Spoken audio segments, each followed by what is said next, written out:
सनातन धर्म की मोक्ष स्थली गयाजी में विष्णुपद मंदिर है, लेकिन विष्णु पर चढ़ने वाला तुलसी का एक पौधा वहां नजर नहीं आएगा। कहा जाता है कि गया में 5 वस्तु शापित है। कौआ, फल्गु नदी, तुलसी, ब्राह्मण व गाय को मां सीता ने श्राप दे रखा है। यही कारण है कि यहां तुलसी का एक भी पौधा उगता नहीं है। महाब्राह्मण अर्थात महापात्रा कभी संतुष्ट नहीं होते हैं। फल्गु नदी में कभी पानी नहीं ठहरता। कौआ हमेशा लड़ झगड़कर ही खा पाता है। ये सब बातें सदियों से चली जा रही उस परंपरा की हैं जिसे हम आज भी पूरी मान्यता और विश्वास के साथ ग्रहण करते हैं। वाल्मीकि रामायण में वर्णित घटना के अनुसार वनवास के दौरान भगवान राम, लक्ष्मण और माता सीता पितृपक्ष में श्राद्ध करने के लिए बिहार के गया पहुंचे। वहां महाब्राह्मण ने राम और लक्ष्मण को श्राद्ध कर्म के लिए आवश्यक सामग्री जुटाने के लिए कहा।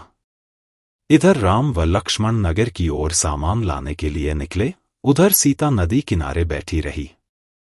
इधर दशरथ की व्यग्रता बढ़ती जा रही थी। राम और लक्ष्मण नहीं लौटे थे। इसी दौरान भूख से व्याकुल दशरथ ने सीता से पिंड की मांग कर दी। सीता असमंजस में पड़ गईं। सीता ने दशरथ की व्याकुलता को समझते हुए यह निर्णय लिया कि वह स्वयं अपने ससुर दशरथ को पिंड दान करेंगी। उन्होंने फल्गु नदी के साथ साथ वटवृक्ष, कौआ, तुलसी, ब्राह्मण व गाय को साक्षी मानकर स्वर्गीय राजा दशरथ का पिंडदान विधि विधान के साथ किया।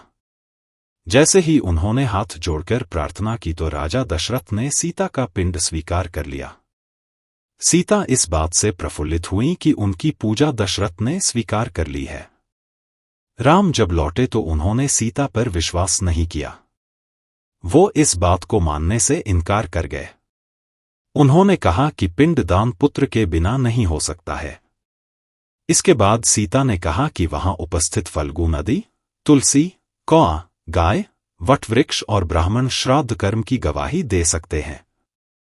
राम ने जब इन सब से पिंडदान के संबंध में पूछा तो फल्गु नदी, गाय, कौआ, तुलसी और ब्राह्मण पांचों ने झूठ बोल दिया। सबने एक स्वर में गवाही दे दी कि सीता ने कोई पिंडदान नहीं किया है। लेकिन वटवृक्ष ने सत्य का साथ दिया। उसने राम से कहा कि सीता ने सबको साक्षी मानकर विधि पूर्वक राजा दशरथ का पिंडदान किया है। पांचों साक्षी के झूठ बोलने पर सीता ने क्रोधित होकर उन्हें आजीवन श्राप दे दिया। फल्गु नदी को श्राप दिया कि वह सिर्फ नाम की नदी रहेगी, उसमें पानी नहीं रहेगा। इसी कारण फल्गु नदी आज भी गया में सूखी है। गाय को श्राप दिया कि गाय पूजनीय होकर भी सिर्फ उसके पिछले हिस्से की पूजा की जाएगी और गाय को खाने के लिए दर बदर भटकना पड़ेगा। आज भी हिंदू धर्म में गाय के सिर्फ पिछले हिस्से की पूजा की जाती है। सीता ने गया के महाब्राह्मण को कभी भी संतुष्ट न होने और कितना भी मिले उसकी दरिद्रता हमेशा बनी रहेगी का श्राप दिया। इसी कारण महाब्राह्मण कभी दान दक्षिणा के बाद भी संतुष्ट नहीं होते हैं। समाज में उन्हें अछूत ब्राह्मण का दर्जा मिला हुआ है। सीता ने तुलसी को श्राप दिया कि वह कभी भी गया की मिट्टी में नहीं उगेगी। यह आज तक सत्य है कि गया की मिट्टी में तुलसी नहीं उगाई जाती है। कौआ को हमेशा लड़ झगड़ कर खाने का श्राप दिया था। कौआ आज भी खाना अकेले नहीं खाता है।